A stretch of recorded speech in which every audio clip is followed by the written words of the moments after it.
오늘은 인터넷에서도 후기를 찾아보기 힘든 일본 현지인들만 찾는다는 숨겨진 섬으로 당일치기 걷는 여행을 다녀올 계획입니다.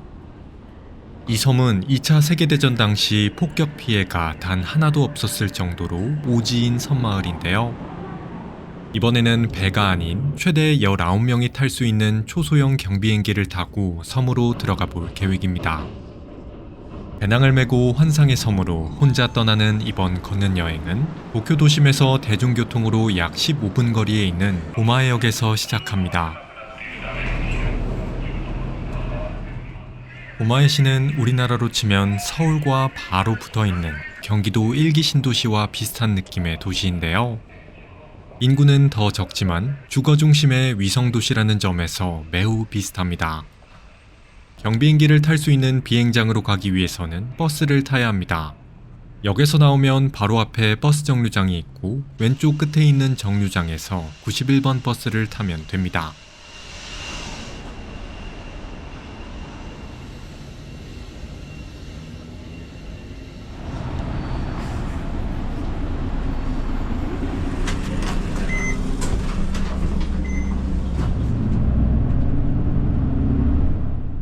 버스를 타고 약 10분을 달려 오사와 커뮤니티 센터 정류장에 하차했습니다. 여기서 오른쪽 골목으로 10분 정도 걸어가면 됩니다. 그런데 정류장 바로 옆에 마트가 있어서 이곳에 들러 섬에서 먹을 간단한 점심을 샀습니다.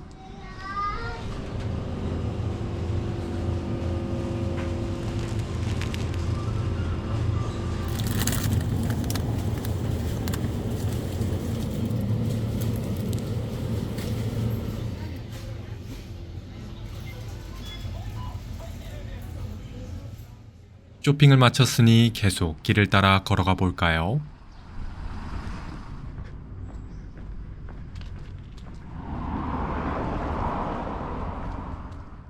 길을 따라가니 2층으로 된 작은 건물 하나가 눈에 들어왔습니다.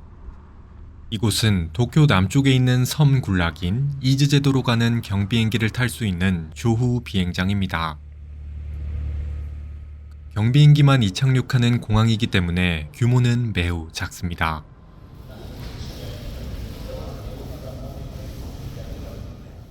(2층에는) 활주로를 볼 수 있는 전망대도 있습니다.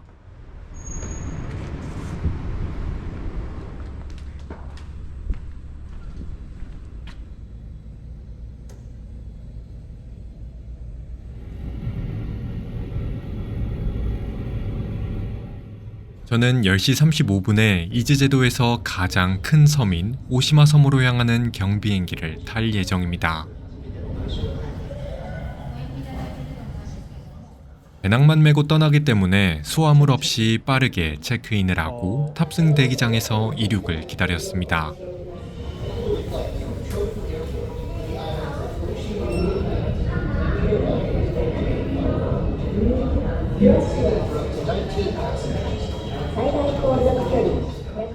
이제 이륙할 때가 됐습니다.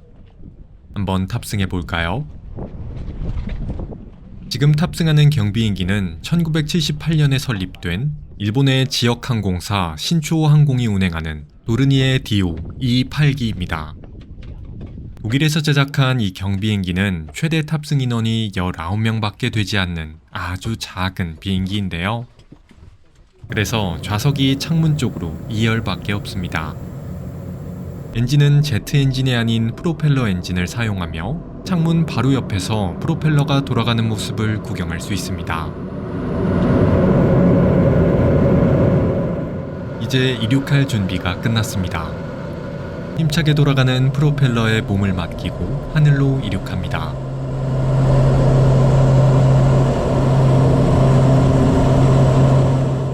비행기가 가벼워서 기체의 흔들림이 심할 줄 알았는데 날씨가 좋아서 그런지 생각보다 흔들림이 많이 없었습니다.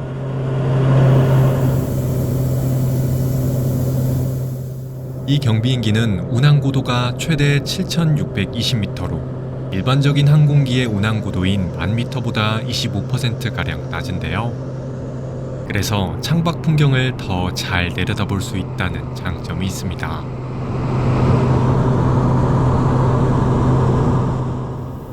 도쿄 도심의 아름다운 풍경을 감상하며 목적지까지 이동해 볼까요?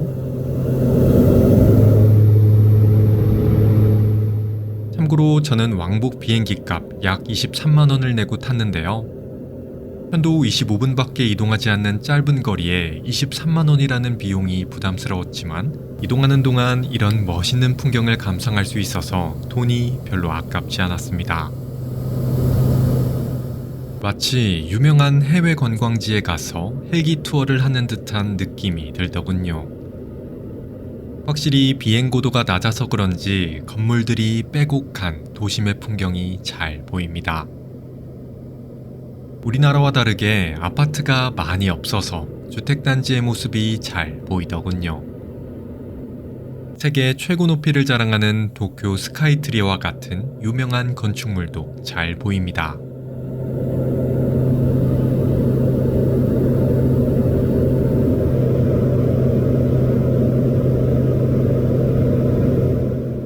저 멀리 후지산도 잘 보이네요. 어느덧 육지를 벗어나 바닷가로 진입합니다. 바다 쪽으로 들어오니 아까는 볼 수 없었던 일본 열도의 해안선들이 한눈에 들어오기 시작했습니다.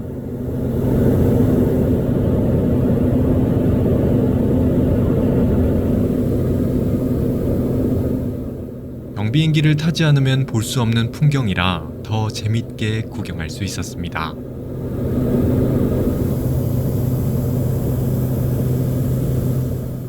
바다를 유영하는 요트와 크고 작은 배들도 보이네요.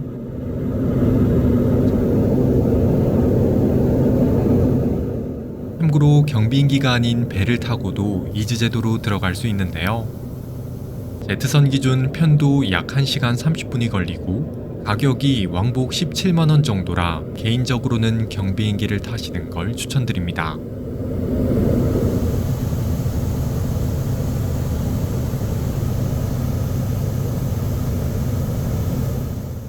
어느새 바다를 건너 이번 여행의 목적지인 오시마 섬이 보이기 시작했습니다. 안전하게 착륙합니다.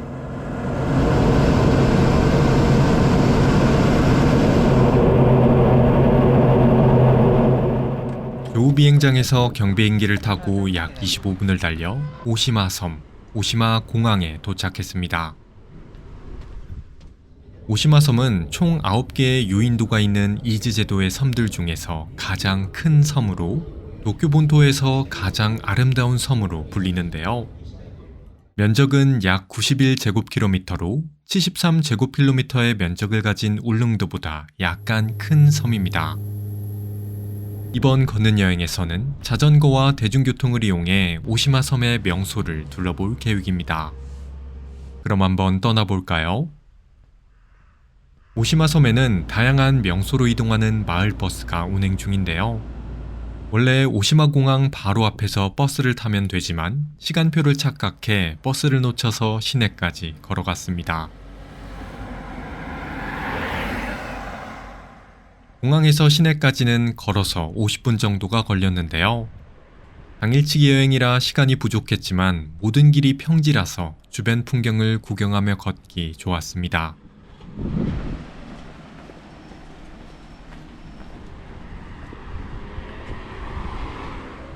저는 시내에 도착해 자전거 렌탈샵에서 전기 자전거를 빌렸습니다. 스피드메터. 네. 2 푸시 1, 2. 이 전기 자전거를 이용해 오시마 섬에서 가장 높은 활화산에 올라가 볼 계획입니다. 그럼 바로 한번 출발해 볼까요? 도로가를 지나 산속으로 들어갈 수 있는 포장도로로 이동합니다.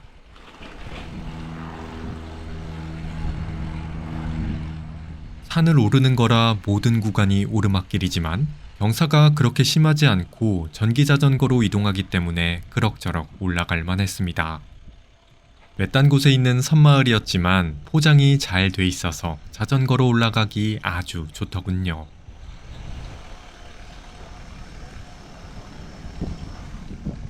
약 40분 정도 산을 오르자 이정표 하나가 등장했습니다. 미아라산 방면으로 계속 올라갑니다.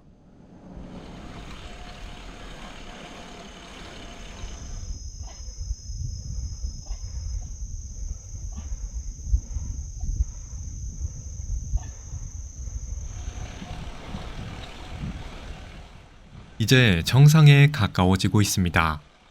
더 힘을 내서 올라가 보겠습니다.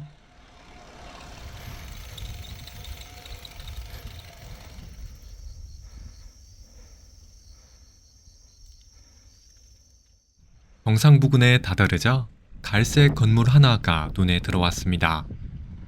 이 건물은 미하라산 중턱에 위치한 미하라야마 온천입니다. 시간이 조금 더 여유로웠다면 온천도 하고 싶었지만 당일치기 여행이라 온천은 생략하고 산속 더 깊은 곳으로 들어갔습니다.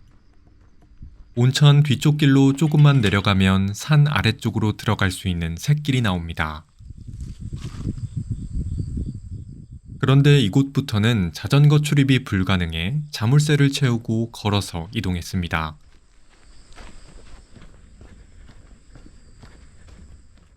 숲속의 분위기는 마치 제주도의 곶자왈 숲길을 걷는 듯한 느낌이 들었습니다.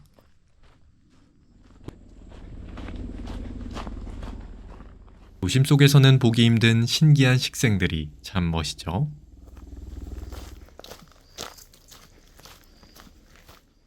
그런데 더 신기했던 건 바닥에 있는 흙이 갈색이 아니라 검은색이었다는 것입니다. 길을 따라 더 깊은 곳으로 들어가면 흑색이 검은색인 이유가 밝혀집니다. 그럼 계속 걸어볼까요? 숲길을 빠져나오자 높은 나무들은 사라지고 키가 작은 식생들과 탁 트인 평야지대가 등장했습니다. 앞으로 더 걸어가면 어떤 풍경이 나올지 너무 궁금해지는데요. 힘을 내서 더 걸어가 보겠습니다.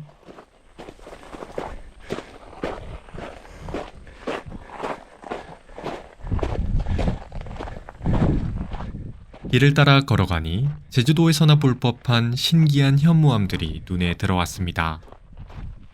미하라산은 지금도 활동하고 있는 활화산이며 약 100년 주기로 분출을 한다고 합니다. 가장 최근 진행된 분화는 1986년에 발생했고 크고 작은 분화들이 일어나며 분출한 마그마가 굳어 지금 보이는 현무암 지대가 형성됐다고 하네요.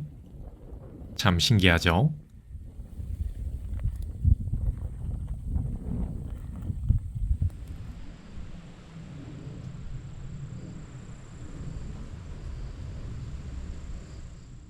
현무암지대를 빠져나오자 사막으로 안내하는 표지판이 나왔습니다.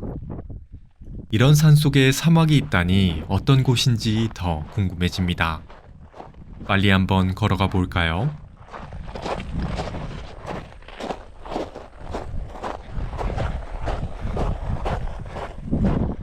검은 모래길을 따라가자 방금 걸어왔던 길에서는 보기 어려웠던 끝없이 펼쳐진 검은 사막지대가 눈에 들어왔습니다.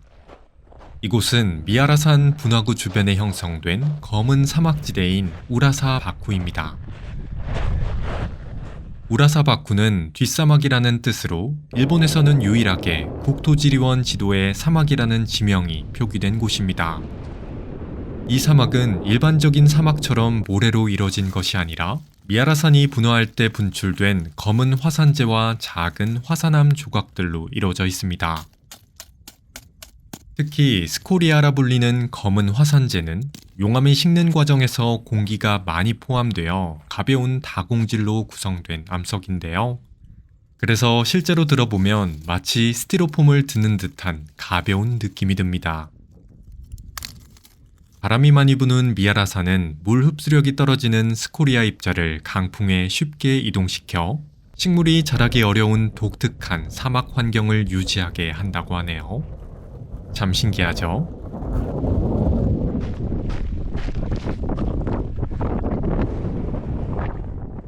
힘들게 자전거를 타고 올라온 보람이 있는 아름다운 경치입니다. 시간이 얼마 남지 않아서 하산을 하려고 했는데 앞에 보이는 정상 부근에 무엇이 있을지 너무 궁금해서 빠른 걸음으로 정상으로 향했습니다.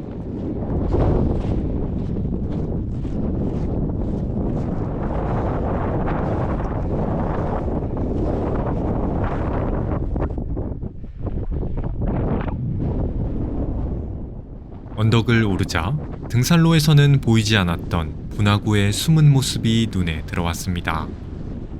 미아라산 분화구는 거대한 함몰 분화구를 뜻하는 칼데라형이며 직경은 약 300m, 길이는 약 200m나 되는데요. 제주도 한라산의 백록담과 비슷하지만 물이 고여있지 않고 수증기가 올라오는 활동성 분화구라는 것이 가장 큰 차이점입니다. 정상에서 바라보는 미아라산의 풍경도 참 멋있죠?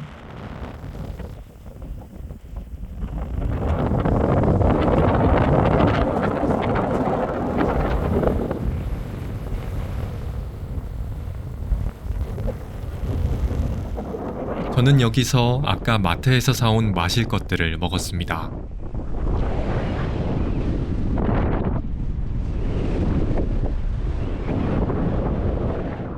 아쉽게도 시간이 없어서 챙겨온 음식은 먹질 못했습니다.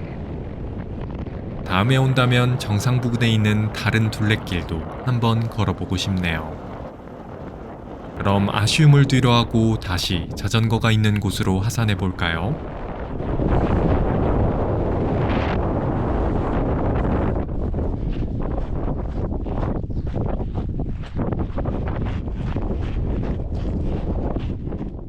그런데 내려오는 길에 선명한 화산 퇴적층이 보여서 카메라에 담아봤는데요.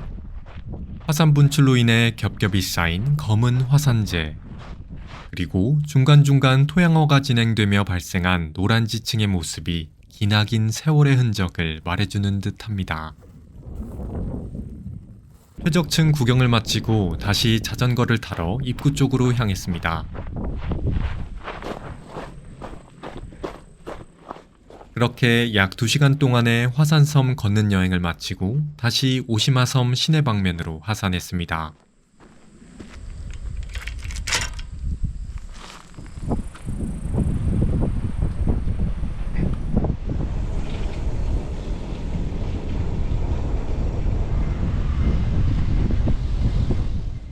저는 전기자전거를 반납하고 공항으로 가는 버스를 기다렸는데요. 그동안 주변에 있는 모토마치 항구를 구경했는데 여기서 바라보는 바닷가의 풍경도 참 아름다웠습니다.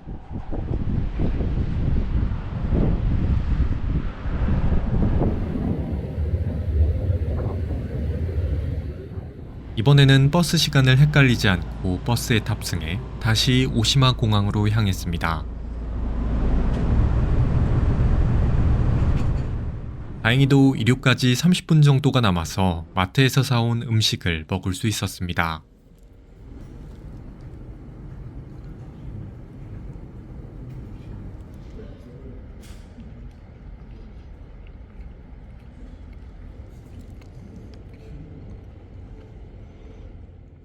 오시마 공항에도 전망대가 있어서 비행장 풍경을 한번 구경해 봤습니다. 해가 점점 떨어져가는 비행장의 풍경도 감상할 만했습니다.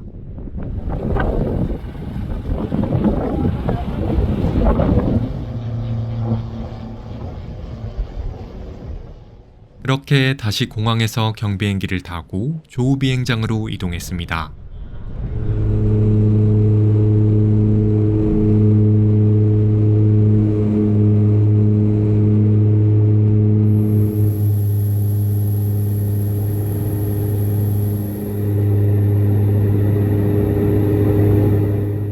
오시마섬 걷는 여행을 마지막으로 3박 4일간의 도쿄 일정이 마무리되는데요.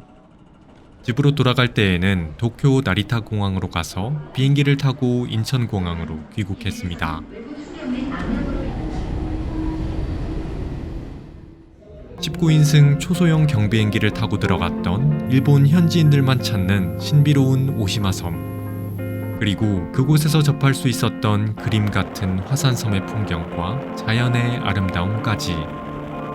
도쿄에 방문하신다면 낭만적인 경비행기를 타고 오시마섬으로 떠나보시는 것 어떠신가요? 지금까지 걷는 여행이었습니다. 시청해주셔서 감사합니다.